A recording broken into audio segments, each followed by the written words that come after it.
Should be live on YouTube now. Let's see. Okay, deep bow, hello, and welcome to everyone in the YouTube universe, either watching live or joining in a recording. I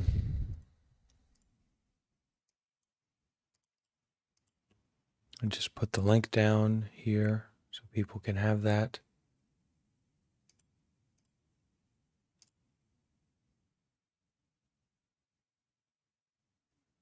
When it comes to Zen teachings, there's no rush, especially with meditation. Nothing to rush about.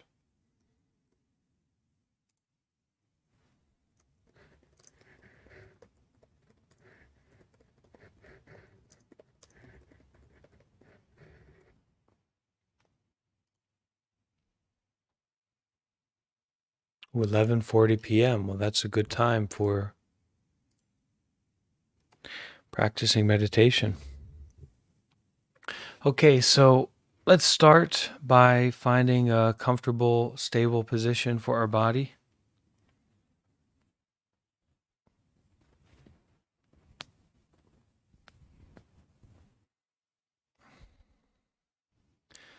So make sure that your body is in a comfortable, stable position.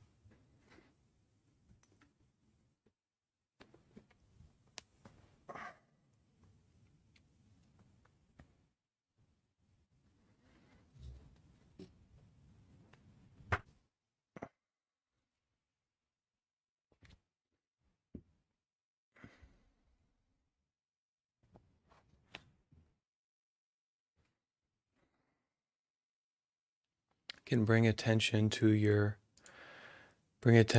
breath at this present moment. Check in, make sure that you are in fact breathing.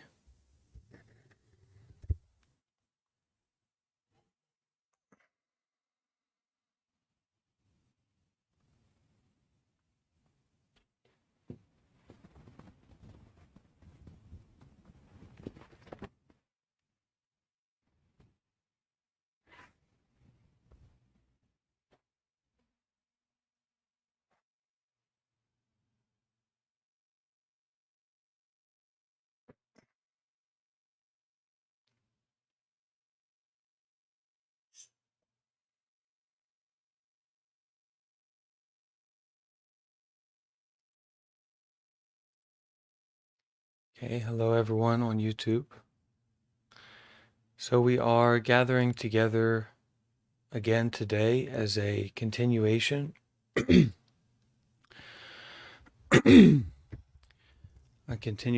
of our regular morning gatherings where we are looking at Zen teachings. And recently we have been focusing on this special Zen meditation method of Huato,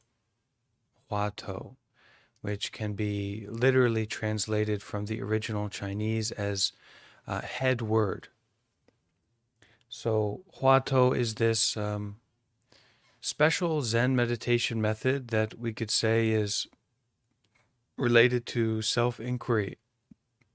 So inquiring into the nature of ourselves rather than just being mindful or just noticing, but that actually it's a kind of process of inquiry, a process of looking into.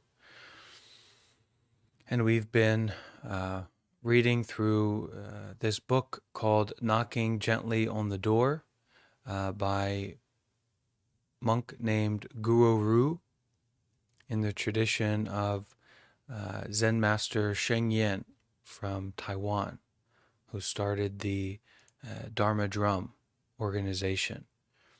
And that's still an active organization in America. They have different temples all around the world, and it's possible to take retreats with them that specially focus on this particular meditation method.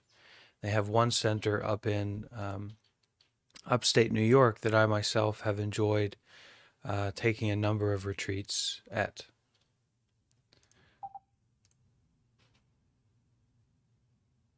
So we will continue with our reading and our exploration of this Huatou meditation method. But it's very important that in looking at and listening to these teachings and this method of meditation, that you practice to listen from the heart, listen from the body.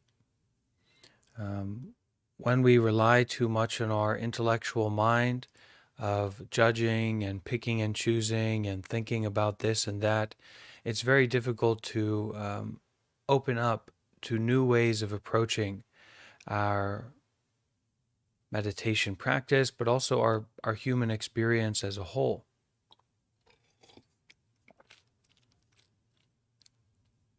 So you can take this as a period of time to relax and release this system of constant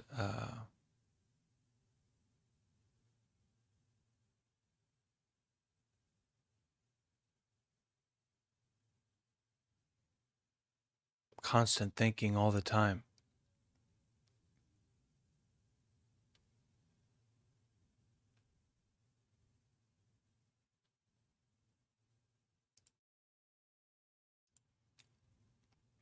Also, someone made me aware that there is a delay between the audio and the video on YouTube. I'm sorry. Close your eyes, and it shouldn't bother you. Okay? It bothers me, so don't let it bother you. So we're going to continue on with our reading, but before we do begin, does anyone have a question or something they'd like to bring up, something they'd like to point to before we get into our reading and practice?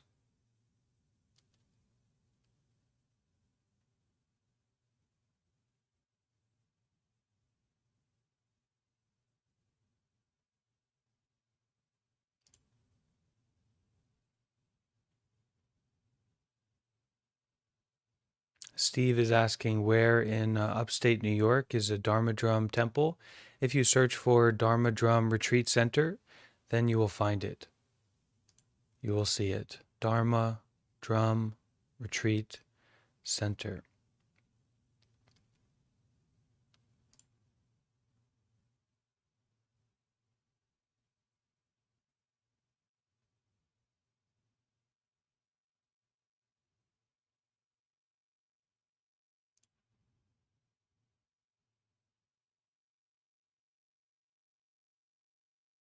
And in the Thich Nhat Hanh tradition, the Plum Village tradition, they have these, wonderful bells, very large bells, and they always say, okay, now we'll take a moment. Maybe the maybe the monk or the teacher kind of wants to take a break from talking, right, and take a moment for mindfulness. So they say, okay, let's invite the bell of mindfulness, and they ring this, incredible, big, large, regal kind of bell that rings. But here, maybe we can take a moment to listen to no bell. We can invite no bell to be here right now.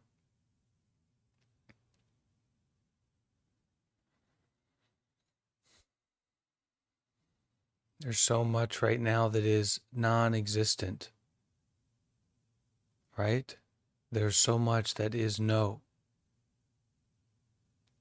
And we can invite the recognition of that.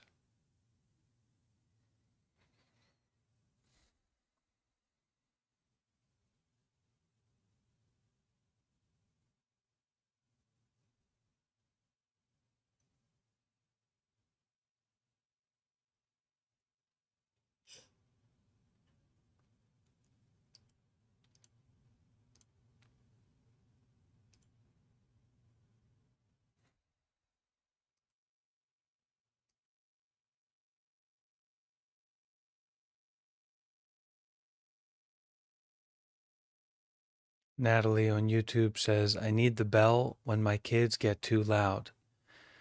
Peace of mind is perfect. Yeah. I think we could all use a big bell, but they are expensive and they're heavy. So someone recently took me out to lunch, and they said, "Hey, maybe I'll get you one of these bells." But I'm always traveling around, so it's inconvenient to carry a big bell with me. Anyway, let's continue our practice together of knocking on the door of Zen, knocking on the door of Chan, and stepping into this practice together. Well, I've got a minute. Someone saying a bell sound clip. That's fine, but it's a little bit contrived. I've got a little bell here, but it's not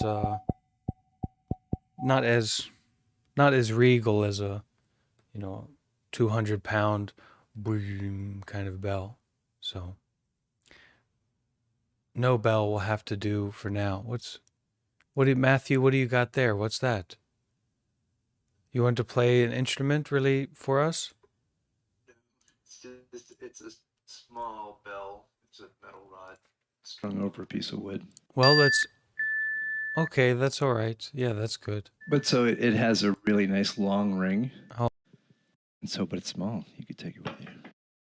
yeah. Okay, thank you, Matthew. So let's begin with our reading together.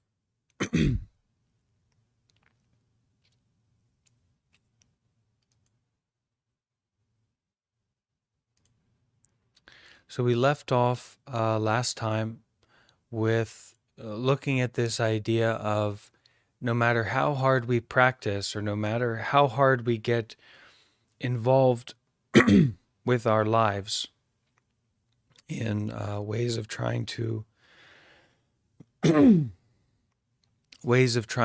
fix or improve or stabilize or peacify our life, no matter how hard we get involved in that, if it's coming from this place of selfishness, or if we are straying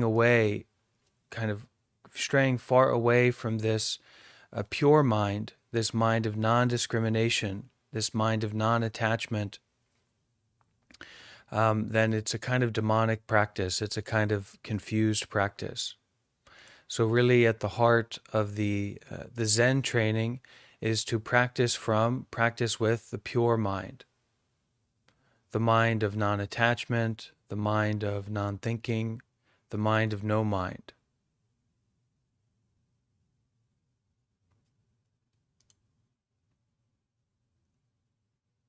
So as long as we stay with our pure mind, we will ultimately see our own pure nature. The key is simply to see clearly what the pure mind is. Okay, so we can say the mind that is free of any thoughts of discrimination, any thoughts of picking and choosing, any thoughts of like or dislike, of better or worse, certainly judgments about ourselves or other people.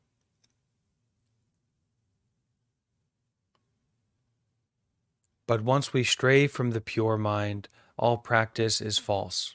The Buddha even called this practice demonic.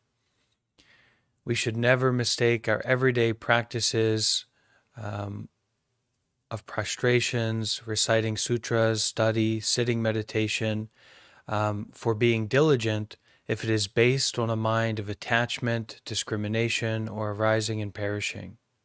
For then we are simply attached to forms.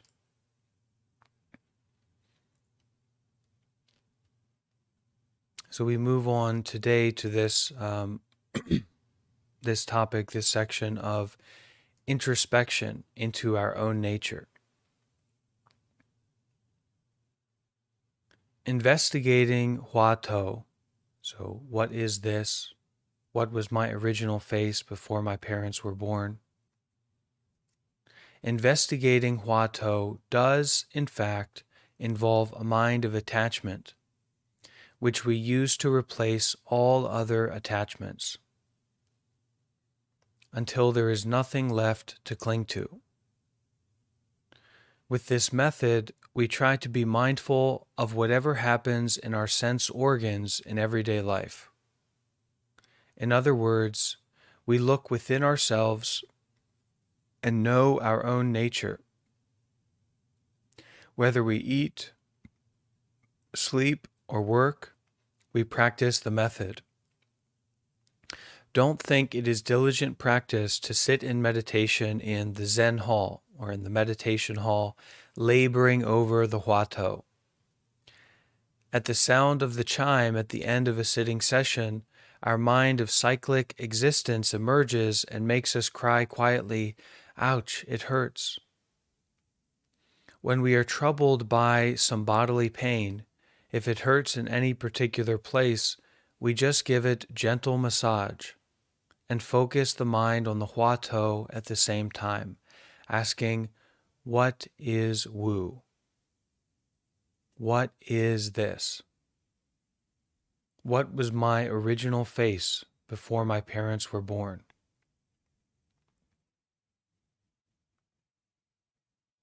Since it is Wu, or non-existence, there are no eyes, ears, nose, tongue, body, or mind. Then who is experiencing the pain? This way we stay with the method. Okay, and that is this method of a self-inquiry and inquiring into, looking into, questioning into this present moment experiencing. What is it really? What is this? What is Wu?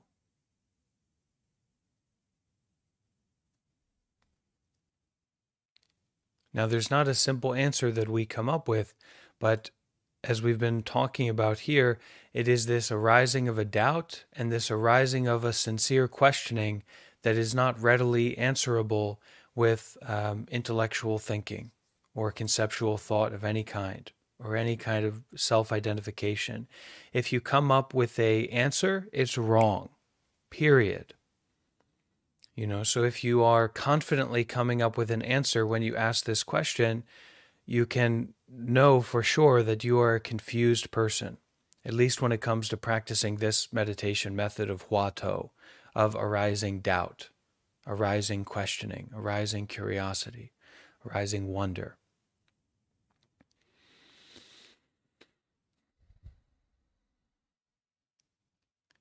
When we see with our eyes, hear with our ears, feel sensations with our body, taste with our tongue, smell with our nose, or harbor thoughts, the mind of arising and perishing appears as discrimination, craving, judgments, as in right versus wrong or good versus bad.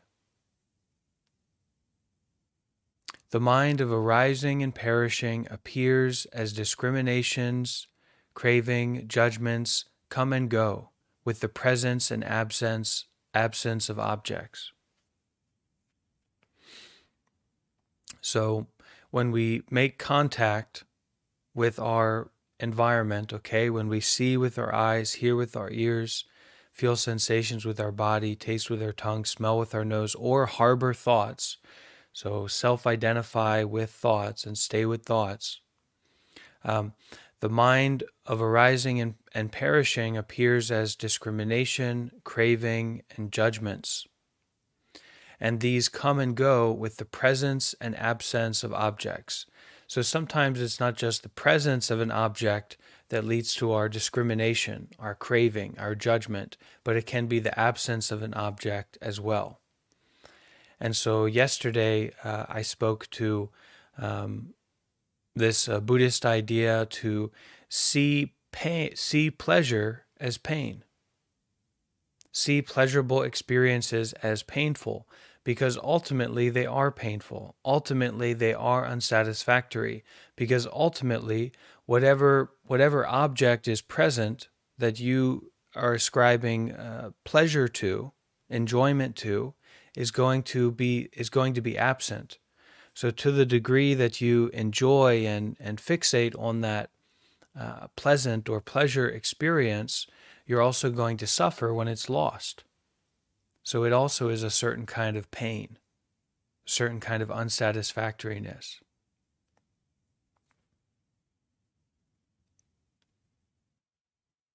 Once such a mind arises, we have to investigate and ask ourselves, what is the mind discriminating about? If it doesn't discriminate, what is it then? According to the Buddha, neither arising nor perishing lies within phenomena that arise and perish. Okay? So, simple concept here that all kinds of objects, all kinds of experiences, thoughts are arising and perishing, right? They come up and they go away.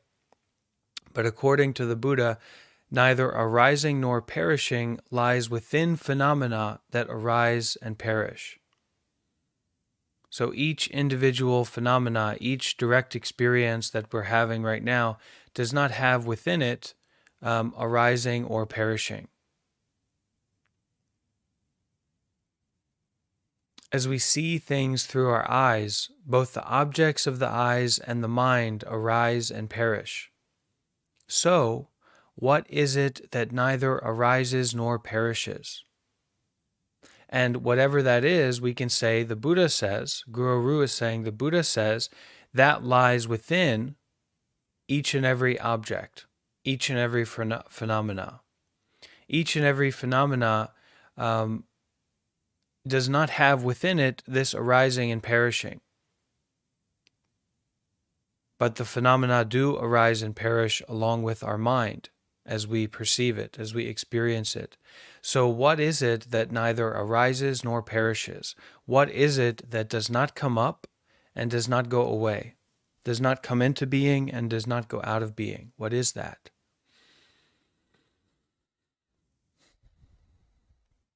Our body changes all the time. Sooner or later, it will become old and die. The Buddha taught us that true being exists right in this impermanent body, made from the four elements of earth, water, fire, and wind, and the five aggregates of form, feeling, perception, mental formation, and consciousness. This true being transcends space and time, and neither arises nor perishes, but comes and goes through our 6 sense organs at ease with brilliance. What is this true being? If you keep asking in this manner, you are then investigating Huatou. Right? So our normal minds are, we want to jump to the first answer that comes up and we want to say, okay, that's the answer, enough, right? I've got it, I found it, that is the answer. But that's antithetical to meditation practice, especially Huatou. So what is this true being? If you keep asking in this manner, this kind of sincere questioning, this sincere curiosity, this sincere bringing up of doubt, of wonder, then you are investigating the Huatou. You are investigating this question.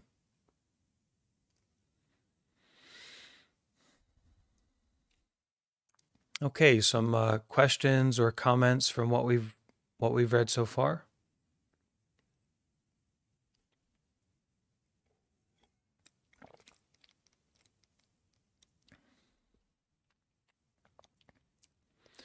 Okay, so we have our Phabus saying, I feel the answer is no answer. Well, that's not questioning.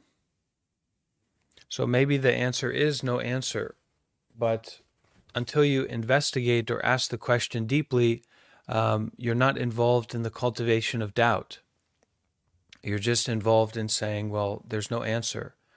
Well, okay. So what?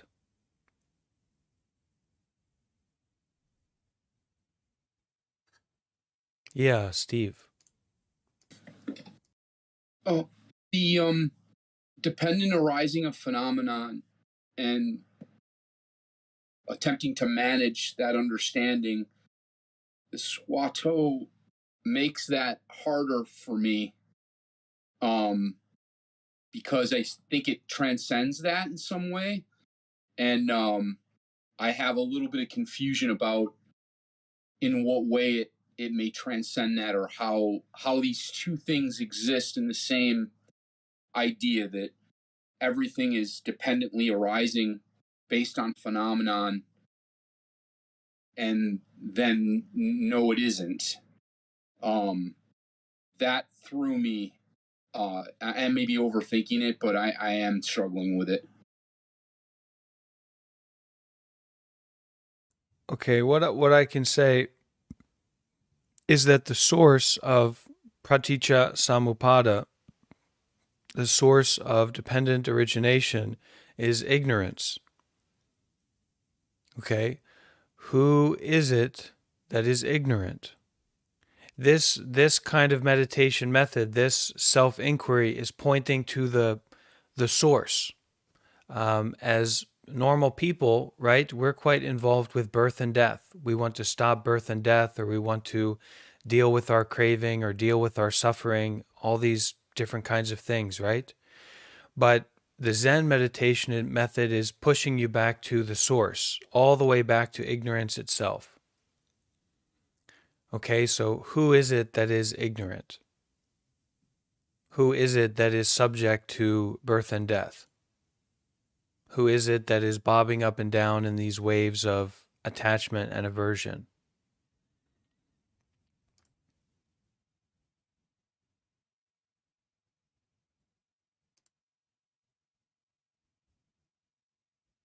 So this doubt is to kind of cut through aging and death, birth, becoming, clinging, craving, feelings, contact, the six senses, name and form, consciousness, fabrication, all the way up to the ignorance itself.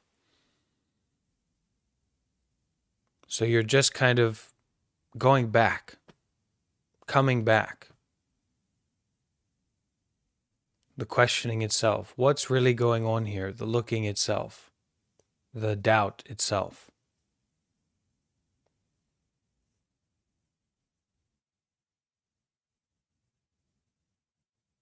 Who is it that's ignorant?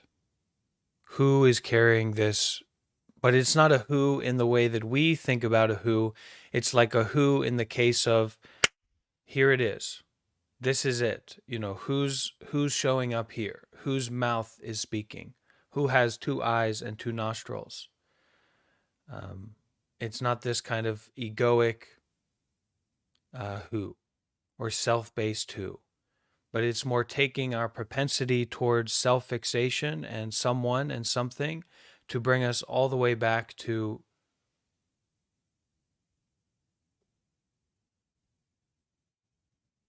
doubt, wonder. What's really going on here anyway? What is this?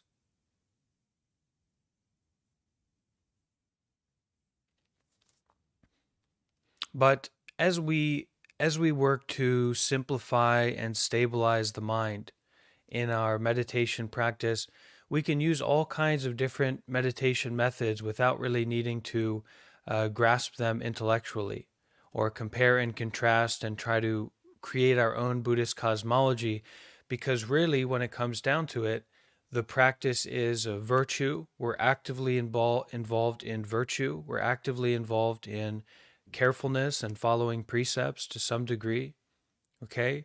And then we are training the mind basically in concentration and relaxation, a capacity, a willingness to face suffering and be with suffering skillfully, subtly, in the present moment. And so the wisdom that comes out of those practices is the wisdom of insight. Through your direct experience, through your sincere practice, you gain an insight into the nature of things through your own experience. And the dependent origination or whatever aspect of Buddhism that you want to look at, it's only as true as it relates to your insight or as it relates to you supporting you to practice. Otherwise, it's a Zen master might say it's all toilet paper, right? We had Lin Ji who say it's all toilet paper, not just Steve's question about, dependent origination, but the whole Buddhist canon and all the commentaries and all this, right? What's it good for? So it helps us. Whatever, if it helps us, then it's good. Toilet paper also helps us, right? Where would we be? We'd be better off with bidets, but we don't need to get into that. Bidets are objectively better.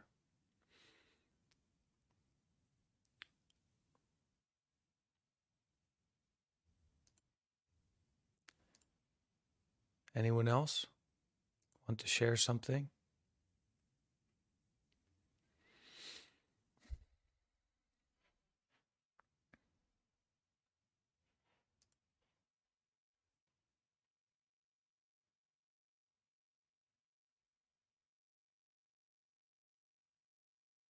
Sonia, what do you want to say?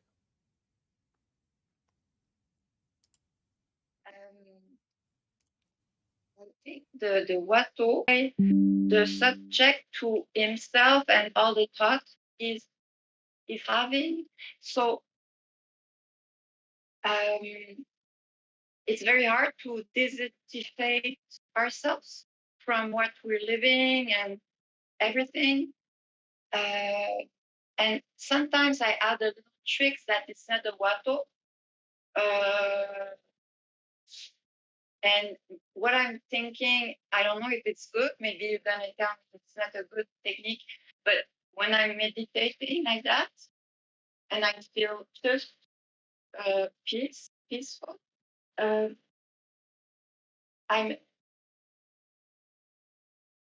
when I feel peaceful, it's not. I feel it's not really me anymore, and it could be anyone that could feel like that. And I don't know if you think it could be a kind of Watto in the way you explain that we can adapt it.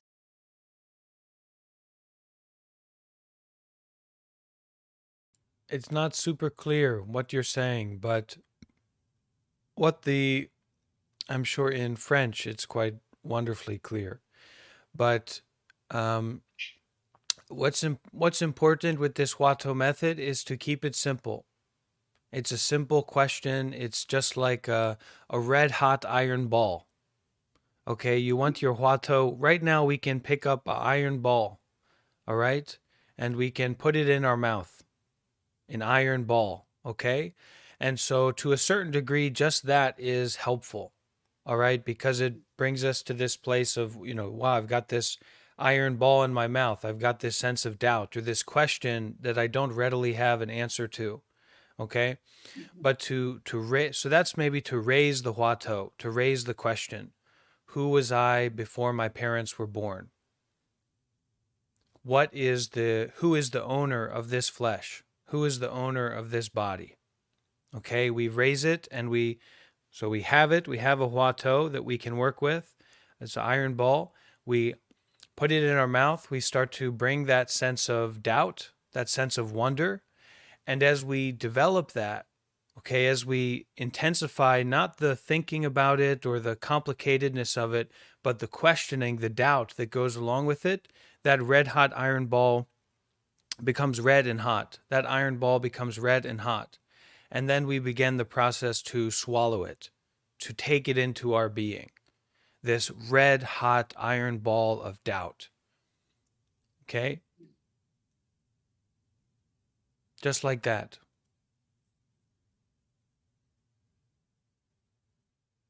If you don't understand it, then that's good, because we can't understand our Watto. We need to question it. We need to bring it up and heat it up and bring it together with an overall sense of doubt, a sense of wonder. What is this? What is happening right now? And as we practice it, we can just ask, what is this? But it's the consistency that heats it up. It's the regularity of staying with the question that makes it to be powerful. This doubt to heat up, to become powerful.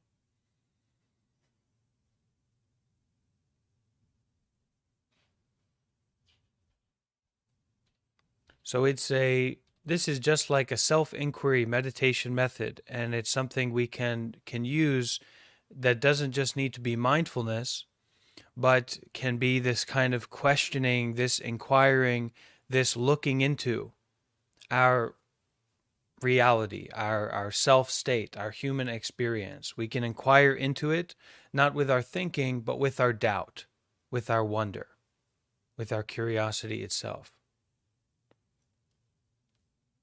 What do you have to say?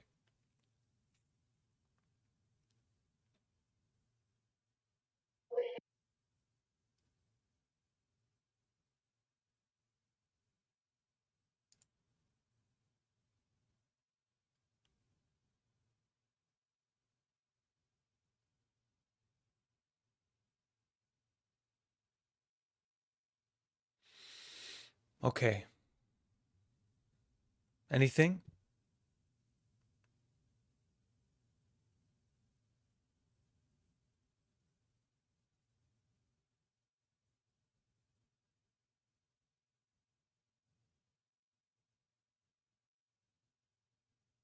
Okay. Cultivate doubt. Cultivate wonder, Sonia. What is Yes, this? sure. Yeah.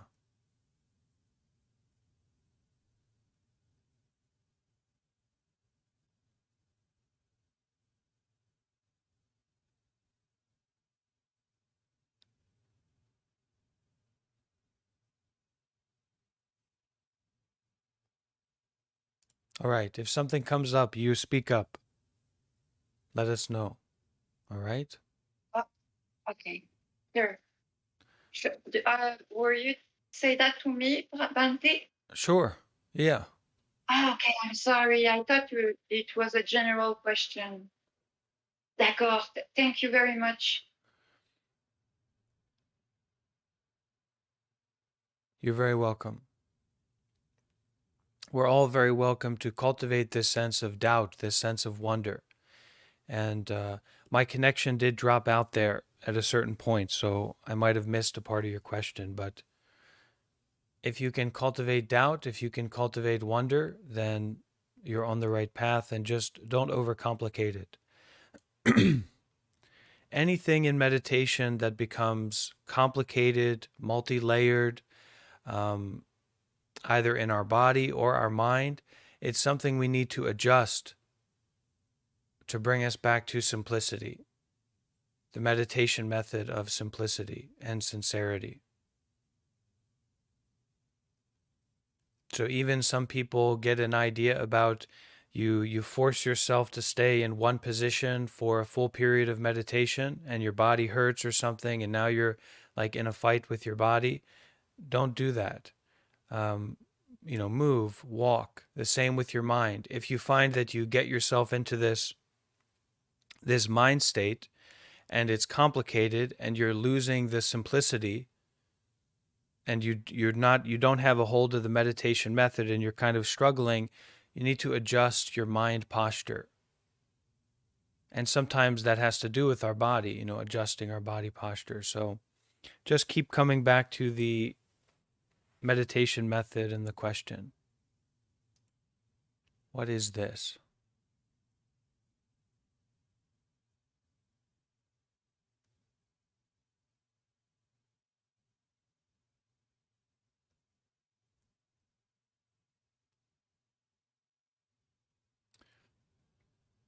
Okay, so we have a couple questions on the YouTube I want to look at and address.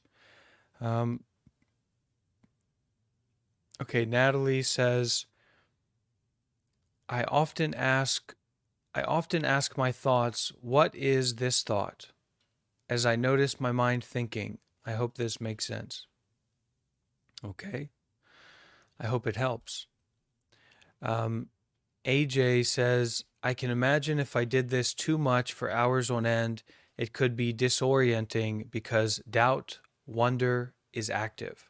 Doubt/wonder is active, which maybe it's supposed to be in some way, but of course I will always practice safely. Yeah, always practicing safely, 100%.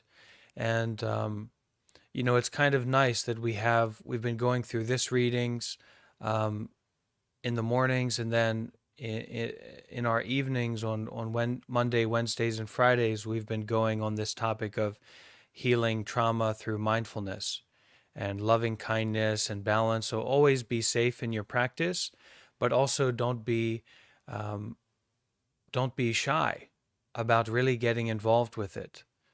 As you develop consistency, you can also develop a kind of trust and confidence in your capacity to be with yourself, to be with suffering, to take care of the mind and body sincerely.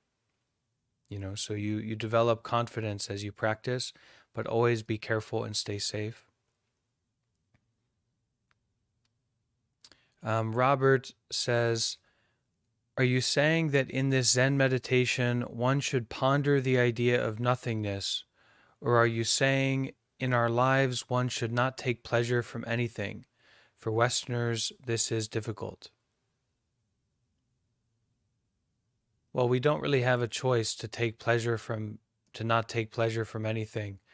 And I don't think, most everyone, we probably wouldn't make that choice if we could, which just gets into hypotheticals. But what I'm saying, what Guru Ru here is saying, is to ask a question that brings about this sense of wonder and doubt. What is this? Just like a slicing through, and also always bringing us back to this present moment and a kind of inquiring, a looking into, a questioning in this present moment.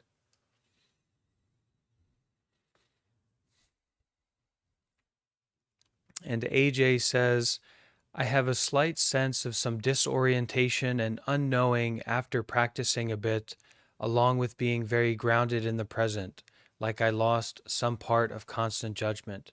Yeah, that sounds right. And in general, I've heard it said, sometimes people say that meditation will bring up, if you meditate, you'll bring up some kind of suffering or a mental illness or something like that. But really the case is that we have underlying sufferings that are unaddressed and that we are ignorant of, that we don't kind of look at and take care of. And when we practice meditation, we start to really attend to our body and our mind and our state. And so it's natural that we will become more aware of suffering or difficulty or certain things. And that's okay. But there should always be a kind of a warning label on the meditation bottle that, this is really to step into the deep end, and it's to make a choice to learn how to swim. And if you don't want to bring that aspect into your life, then you should be very careful about getting into meditation, looking at these Zen teachings and these kinds of things, because you can't go back. And also these Zen teachings aren't coming from like a superfluous place, or these deep Buddhist teachings, they're not coming from a secondary place, they're coming from a primary place. They're not sharing in a philosophy for you to adopt. They are speaking from a place of insight into the nature of things, whether you like it or not, whether you know about it or not, the nature of the mind, the nature of reality.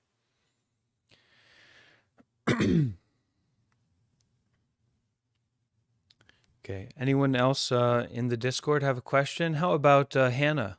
You have anything to share, Hannah? Any question or comment so far?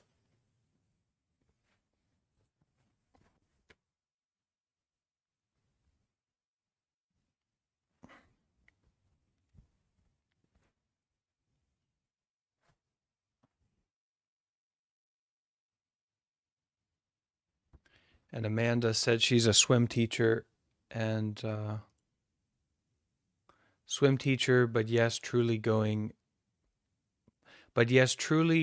yes, going truly in, we are going to find buried stuff. Right, that's a part of it as well. Certain things come up and we learn about them. I love that mixed metaphor. As swimming and then buried. The thing I was going to, I guess, do here is that I have sort of an engineering mindset. So often trying to find how it works or how it does what it does with regard to the mind. And so seeing like priming, where if you look at a bunch of, say, circus imagery, then you'll see elephants and things in the trees, like in the leaf patterns, because you've primed yourself for it. So seeing myself recognize things because I've primed myself for them. But still then with the Wato asking, who is it that's seeing this, recognizing this pattern match? So even the mechanistic understanding of my brain falls to the Wato,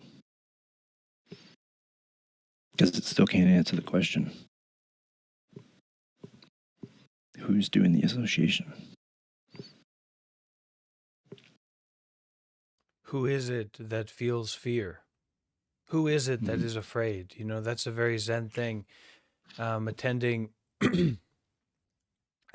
meditation retreats, I've often found a lot of fear, to go and face my mind and confront my mind, right? It can be very intense.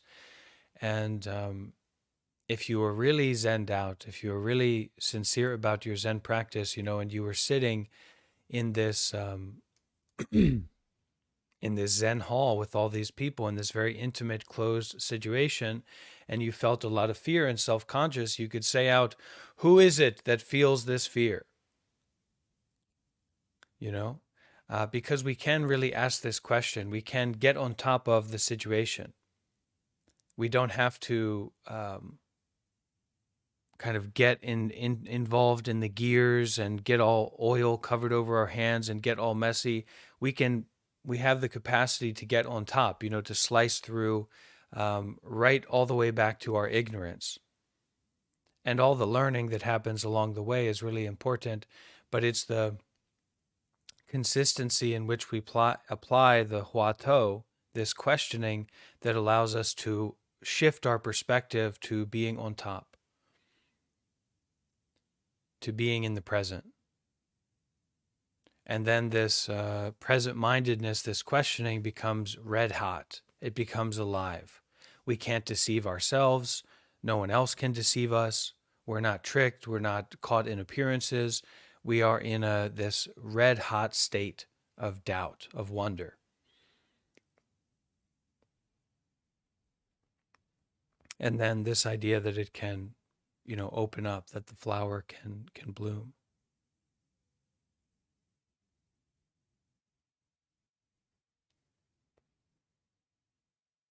We don't have to be in the thinking mind all the time, right, Michelle?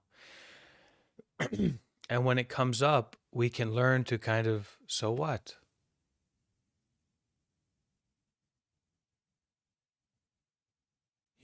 And that's wonderful to be able to say, so what, to our thinking mind. Someone says, you're the worst person in the world. So what? You're the best person in the world. So what? And it really opens up our heart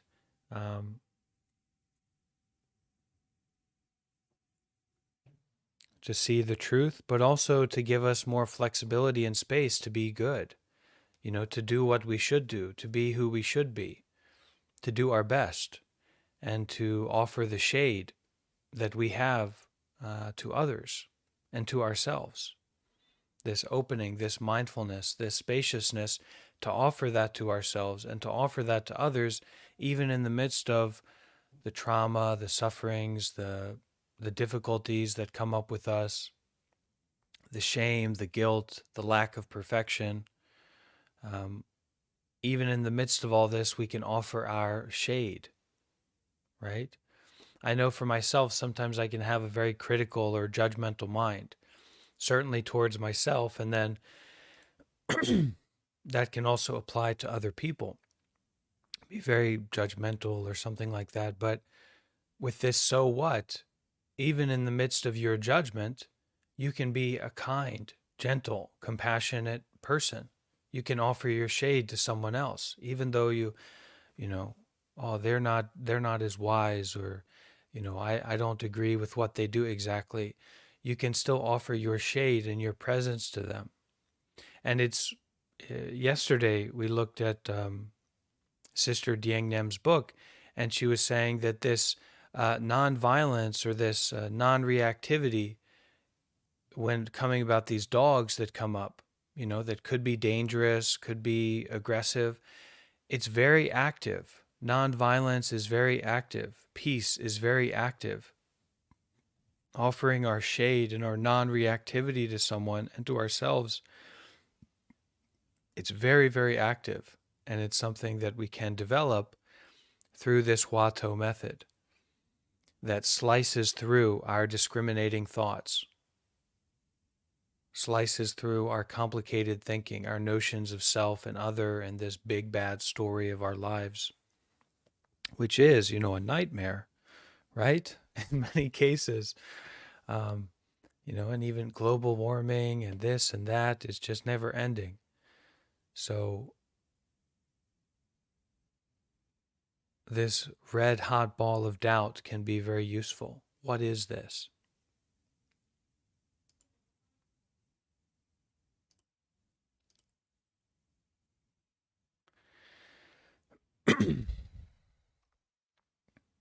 So we'll go to this next part of our reading. We do not have to torture ourselves while investigating Huato. The Shuringama Sutra teaches us to use our sense organs without consciousness. In other words, while we perceive objects through the 6 sense organs in daily life, those faculties function, but we have no attachment or discrimination. And we can touch it right now, can't we?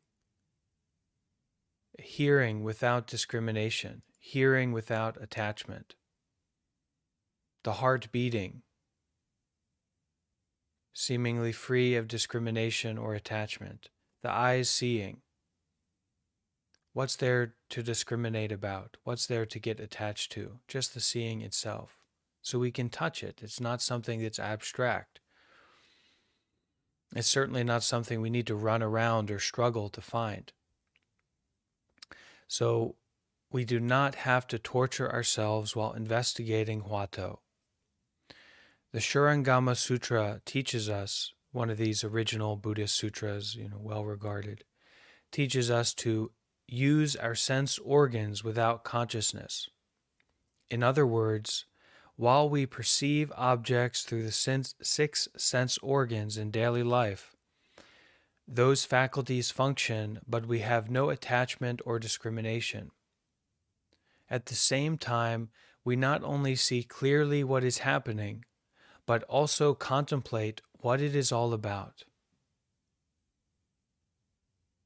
We keep questioning with the method of Huato. The mind performs the function of seeing, but has no discrimination, until even the seeing disappears as well. At that time, the true mind emerges.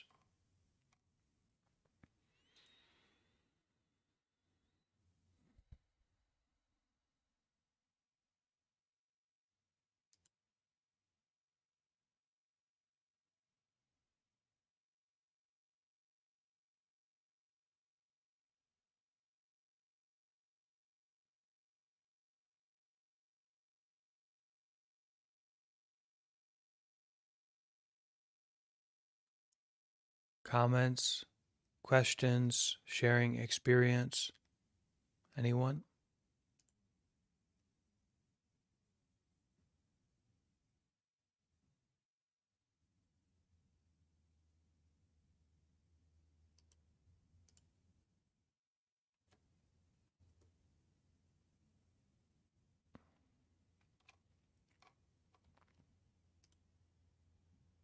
This kind of sound a little funny at first.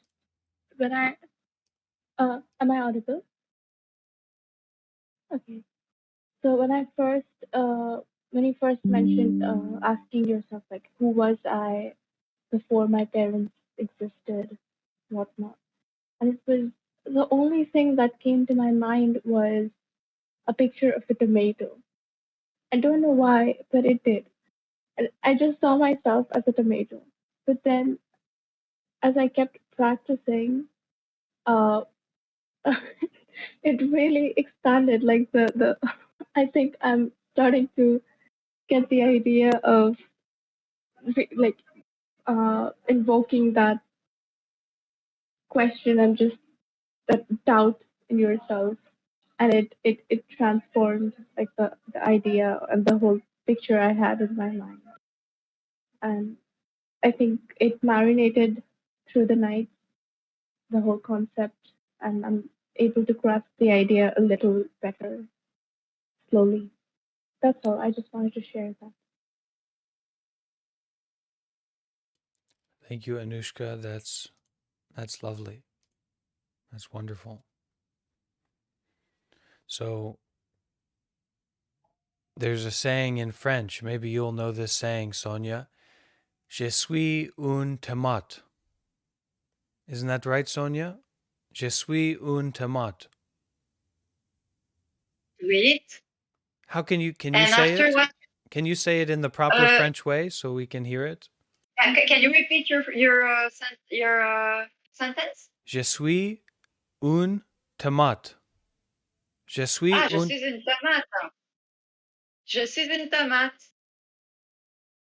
And But what does it mean? did you say I am a tomato? That's what it means, What right? did you say? That's what it means, right? I am a tomato. I am tomato. Yeah, je suis une tomate, oui.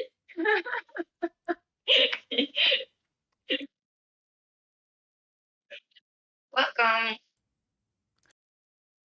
So don't get stuck on being a tomato, and don't get stuck on anything that comes up in our Huato questioning, and remember, don't torture yourself.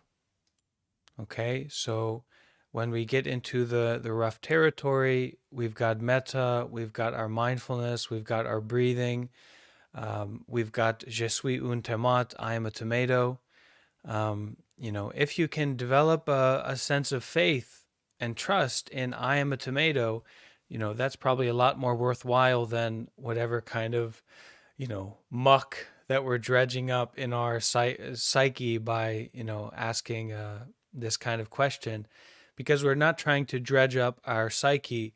We are bringing up, cultivating this sense of doubt, this sense of wonder, okay? Sense of questioning.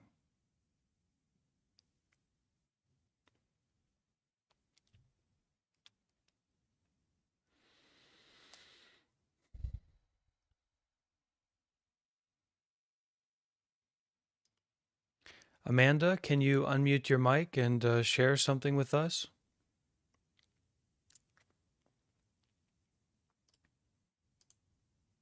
Amanda Starr?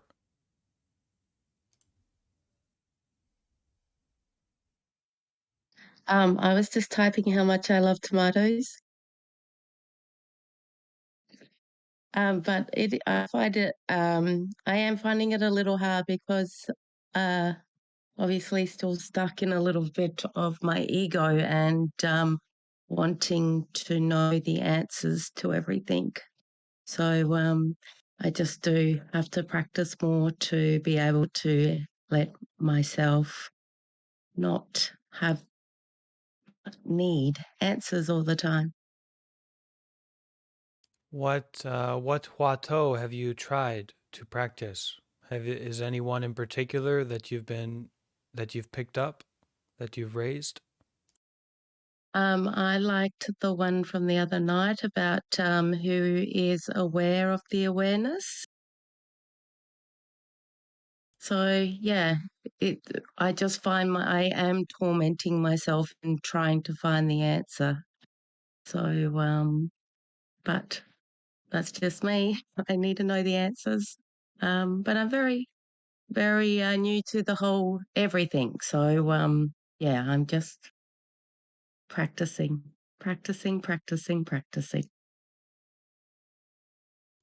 So approach it as the more like an invitation into your looking. Okay, because you don't want to be. It's not to get an answer. It's to arise this sense of wonder. And if we think that there's an answer, like this real true you behind it, then it's really going to obfuscate. It's going to cover up the point. So be careful. Make sure that your questioning is not to like search or dig down deep to try and find an answer, but it's kind of a sense of wonder. It's a sense of doubt. This kind of open-ended curiosity.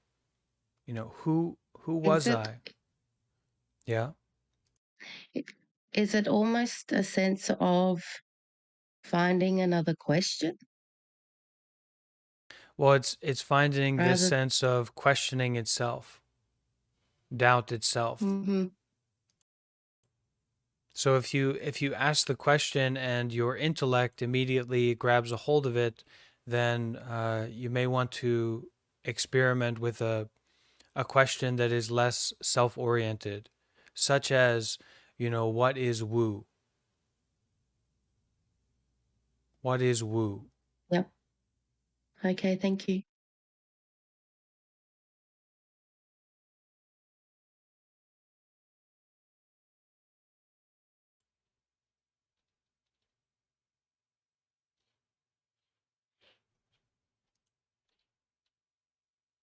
And we have a comment here from Hannah.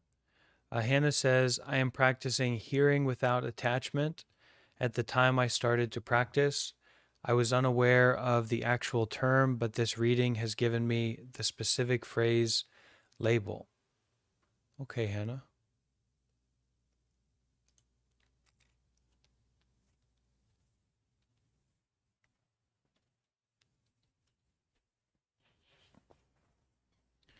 So this will be where we bring our event for today to a close. All right. I want to thank everyone so much for participating and showing up here today. You are invited to lean in to your mindfulness of breathing.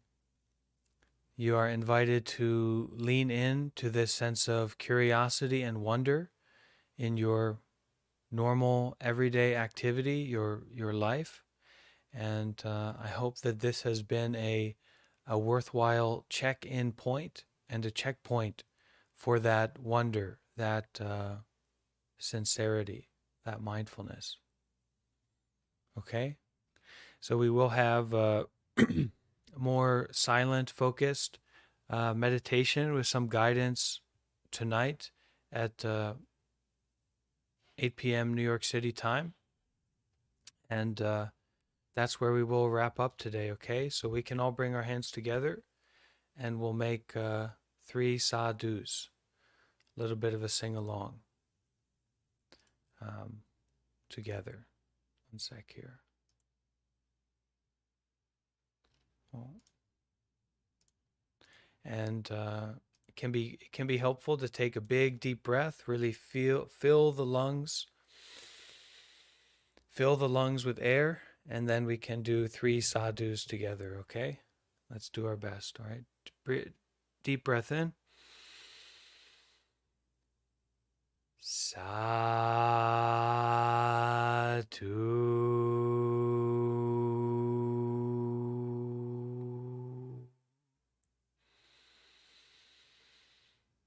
Sadhu.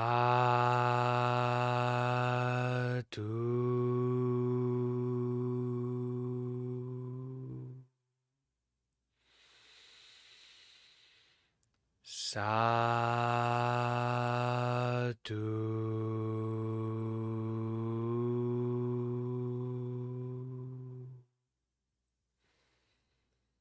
We can make a deep bow.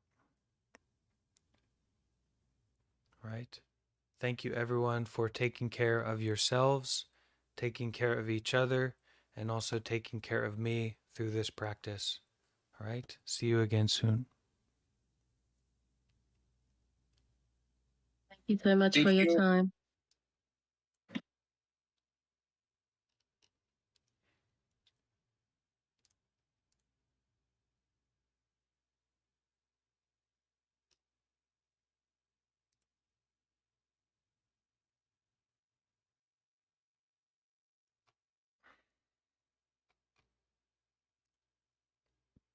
Okay. Goodbye, everyone.